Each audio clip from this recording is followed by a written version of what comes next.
President Trump a short time ago telling Walmart that the company should, I'm quoting now, eat the cost. Walmart plans to cut about 1,500 jobs in a restructuring aimed at trimming its expenses and speed up decision making. The Wall Street Journal reports that the company told employees it will reshape some of its teams, particularly in global technology. Walmart says their first quarter profits slipped and they have to raise their prices as a result of the tariffs, threatening their low price model. It started like an earthquake through America's biggest store. On April 2nd, 2025, President Trump walked into the White House Rose Garden and dropped a political bomb. Executive Order 14257. The Liberation Day tariffs were signed, sparking instant chaos. Within hours, Walmart retaliated. Furious with rising import costs, they began pulling their supply chain out of the U.S., refusing to obey Trump's demand to eat the cost. Instead, they passed the pain to the people. Overnight, prices exploded. Everyday items, eggs, cereal, beef, skyrocketed. Your $9 meat tray, now $14. A simple bag of lettuce, up 30%. Americans, already crushed by inflation, were now walking into grocery aisles that felt like war zones. And then, it got worse. Walmart issued a chilling warning. More price hikes were coming. Don't panic buy yet, they said. But panic had already gripped the nation. Behind the smiling shelves and yellow signs, Walmart and Target were quietly crumbling under the weight of Trump's economic assault. These giants, once symbols of stability, were now gasping for survival. Meanwhile, the shockwaves weren't just local. Supply chains snapped across oceans, ports clogged, shipments vanished. Families from Nairobi to Manila watched U.S. products disappear from stores. Cooking oil, rice, canned meat, gone. Global markets responded with sharp price spikes, while Trump slammed Walmart for betraying American workers. And yet in the chaos, something far more dangerous was unfolding. Walmart's everyday low price slogan silently killed off. Their executives braced for a $25 billion loss in Q2 alone. By June's end, 10 massive distribution centers shut down. Over 50,000 workers were laid off without warning. America's once smooth retail machine, the just-in-time logistics empire, was now on the edge of full collapse. And the blame slammed right back at Trump's feet. Experts called his tariff plan economic grenades, exploding across the supply chain with devastating accuracy. Wall Street caught the panic. Stocks trembled. Freight prices spun out of control. Shipping contracts, once stable for months, were now being rewritten every week. And all of it pointed to one terrifying truth. America's retail infrastructure was cracking from the inside.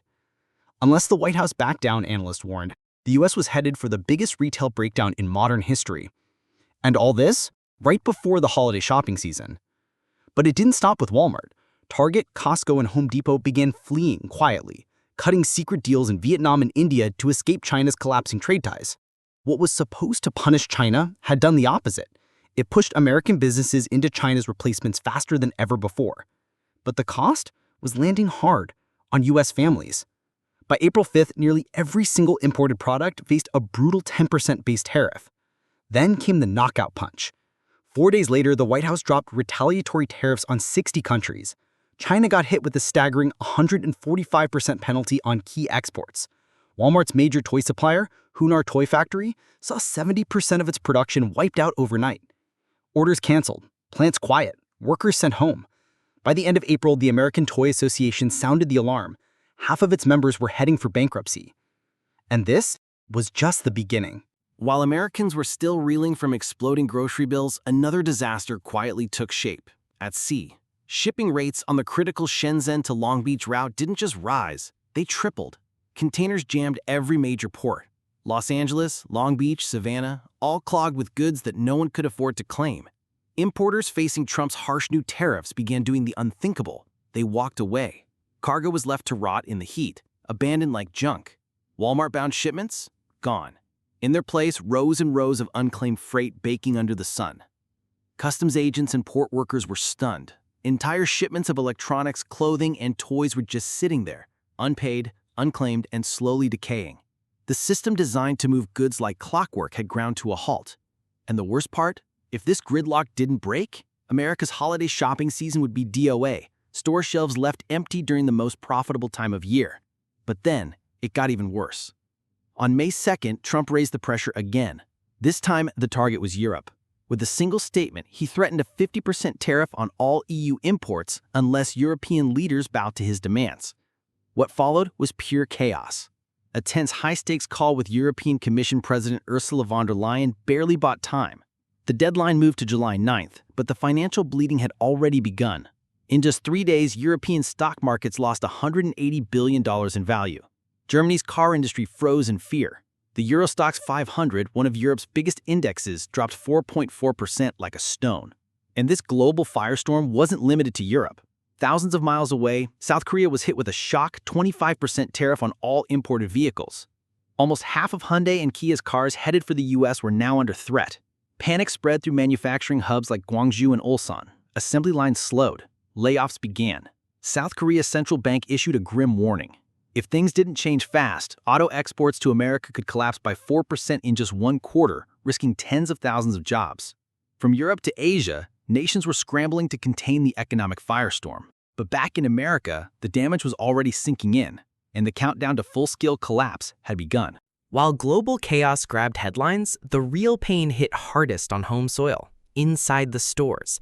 Walmart workers, the people holding up America's biggest retail chain, felt the collapse first. With fewer shipments coming in, store floors turned quiet, pallets stayed empty, shifts were slashed. Overnight, loyal associates were tossed into split schedules, scrambling for scraps of hours just to survive. Warehouse workers, once fueled by summer overtime, watched those hours vanish without warning. They weren't in Washington, they didn't sign tariffs, but they were paying the price for a trade war they never asked for. Labor unions sounded the alarm. These tariffs aren't hurting foreign governments, they're destroying American families. And just when things couldn't get more confusing, they did.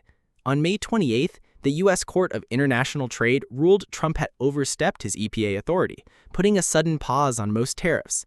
But instead of clarity, the ruling sent businesses into total panic. What if this pause ends in weeks? Would the tariffs come back instantly? Or worse, would they come back higher?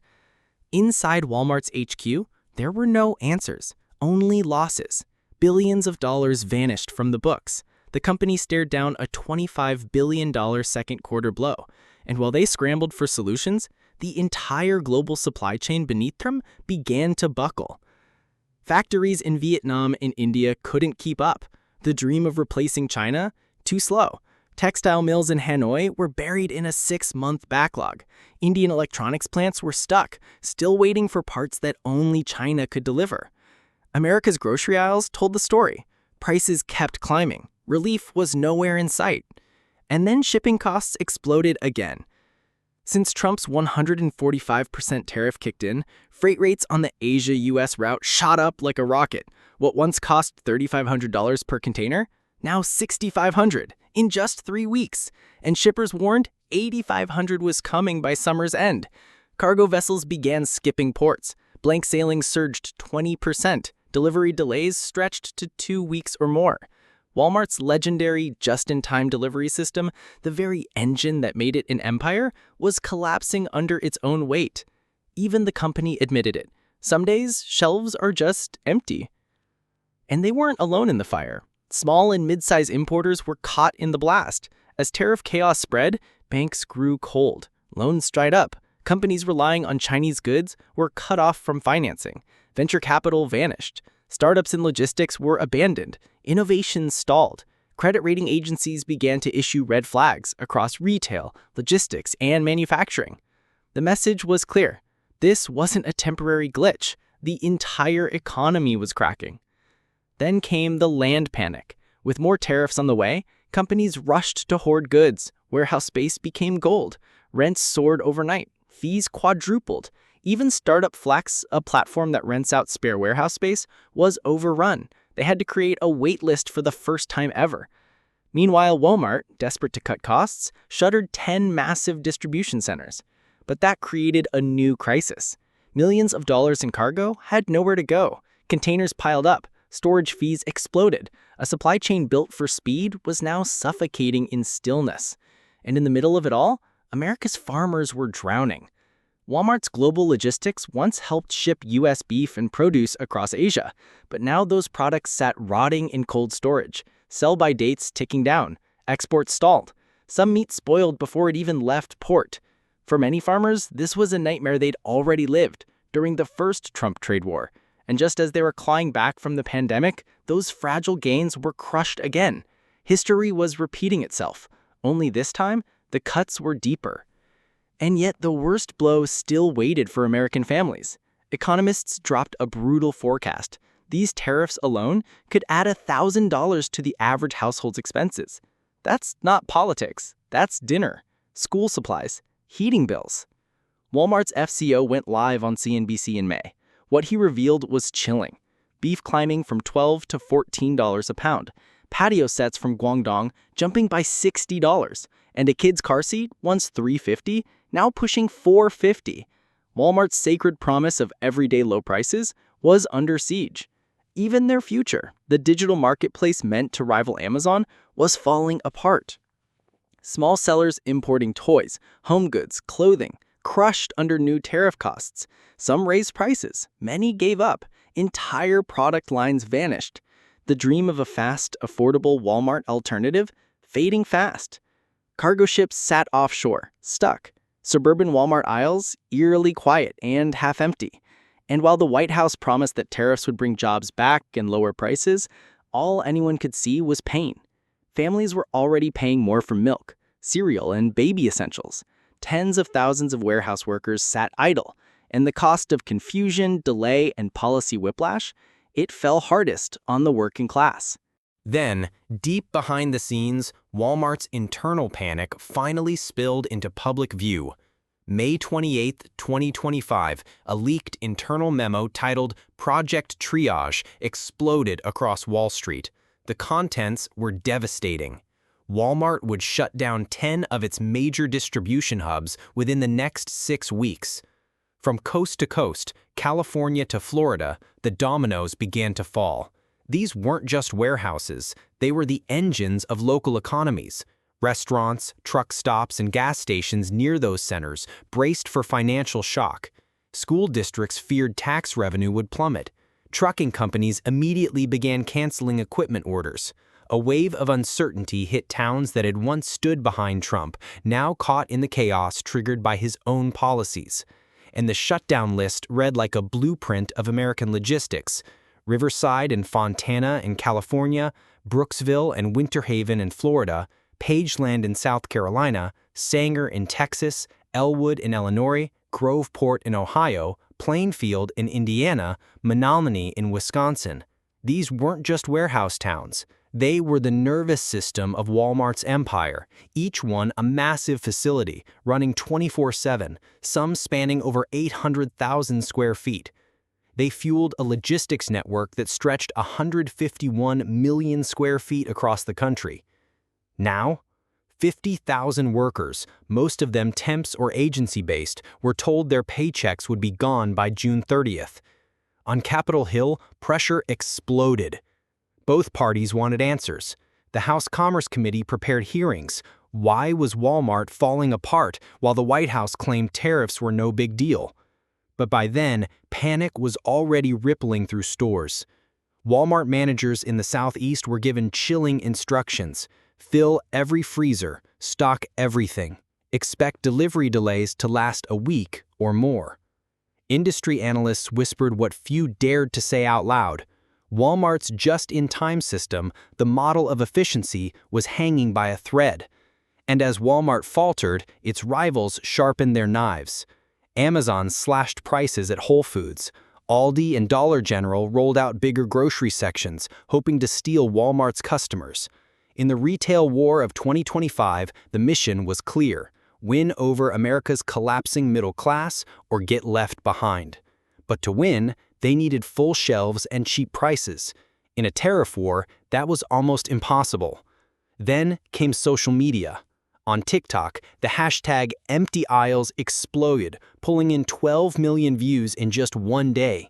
Videos poured in, rows of shelves stripped bare, mothers begging online, will milk and bread vanish next? Trump was tagged again and again, facing digital outrage from the very people his policies were supposed to protect. For families already walking the edge, the tariff war had turned personal. It was there in their fridge, their grocery cart, their nightly dinner table.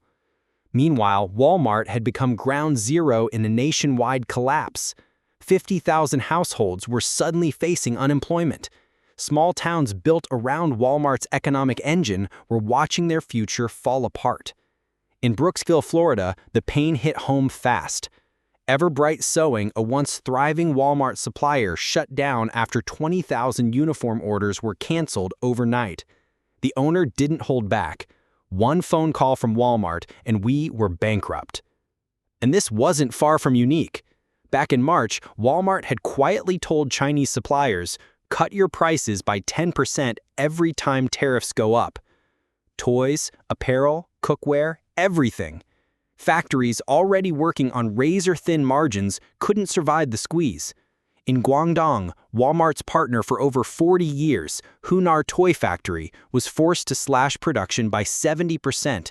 130 out of 400 workers laid off, just like that. Decades of work gone in days. And while Chinese suppliers bled, American small businesses were collapsing too. The SBA's confidence index dropped to 95.8 in April. That's below the 51-year average, a clear sign of panic. Why? Owners were terrified. Signing contracts today might mean disaster tomorrow if tariffs suddenly changed again. And the freight nightmare just got worse. Shipping container rates from China to the U.S. West Coast were now $6,500 per container, up from $3,500. Analysts were already predicting $8,500 before mid-June. Shipping lines desperate to dodge tariffs cut sailings. That meant goods stuck on sea, empty store shelves on land. And on American roads, more chaos. Truckers scrambled to move pre-tariff goods, briefly creating a delivery boom. But by late May, it collapsed. DAT forecast flat truckload volumes for the rest of the year. Knight-Swift CEO warned there's no rebound in sight for Q3. With Walmart's hubs closing, local trucking companies lost their biggest client overnight. Drivers were thrown into furloughs, some hauling empty trailers, earning nothing.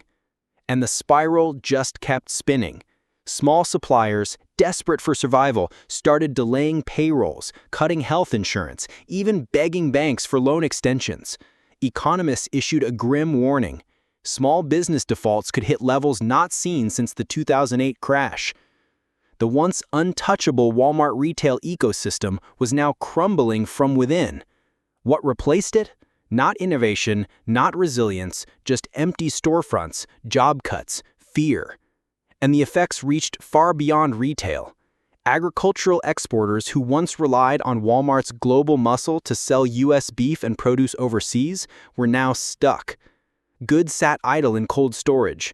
From California to Singapore, sell-by dates expired. Tons of beef spoiled. Producers were forced to dump product at a loss. And the same farmers who barely survived Trump's first trade war were being hit again right as they were rebuilding from the pandemic. It was history, on repeat, only crueler. And the pain didn't stop at factories and farms. Truckers, logistics providers, container yards, cardboard box manufacturers, and even small diners near Walmart hubs all saw their revenue vanish overnight. One Wall Street analyst said it best. When Walmart shuts a warehouse, every truck in line becomes dead weight. Every diner nearby goes dark. Every business in the supply chain starts to bleed. This wasn't about a few extra bucks for cereal. This was the slow-motion collapse of the invisible web holding American retail together. If those final links broke, entire industrial parks built around Walmart's empire would be left abandoned, rusting in silence. Towns built on retail life support, they'd collapse into ghost zones. Walmart wasn't going to sit back and bleed. Facing a $25 billion hemorrhage, it fired back. Inside boardrooms, execs launched Project Reset, a desperate but bold attempt to rebuild Walmart's global supply chain from scratch in just 2 years. First strike? Cut China loose. Before tariffs hit, 60% of Walmart's non-essential goods came straight from Chinese factories. By early 2025, that figure dropped to 48%, and falling fast. Walmart raced to rewrite deals across Vietnam, India, and Cambodia. In Hanoi, Vietnam's Ministry of Industry and Trade confirmed the giant was pumping $1.2 billion into new textile and home goods production.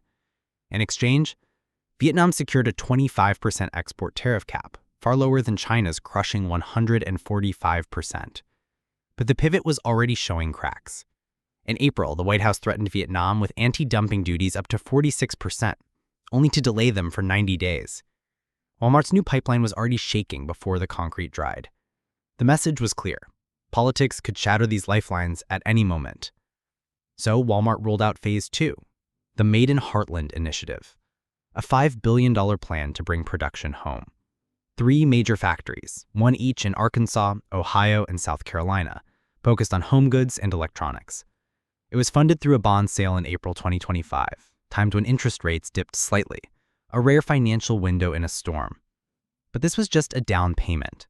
Walmart pledged a staggering $350 billion investment over the next decade, aiming to cut shipping time from 28 days to under a week.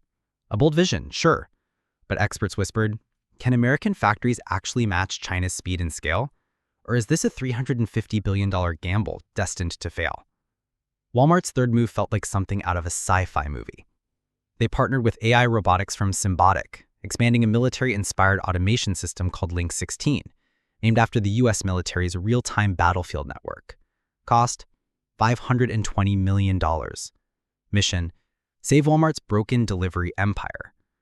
Link 16 would monitor freight rates, weather shifts, port traffic, and tariff changes live, rerouting shipments in seconds, not weeks. Executives claim the AI would save $600 million a year, and someday Walmart might license it out, turning their supply chain into a profit engine. But underneath this innovation was a political minefield. If a new administration takes over in 2019 and kills Trump's tariffs, Walmart could be stuck with billions in pointless US infrastructure. But if they waited too long, tariffs could choke them again.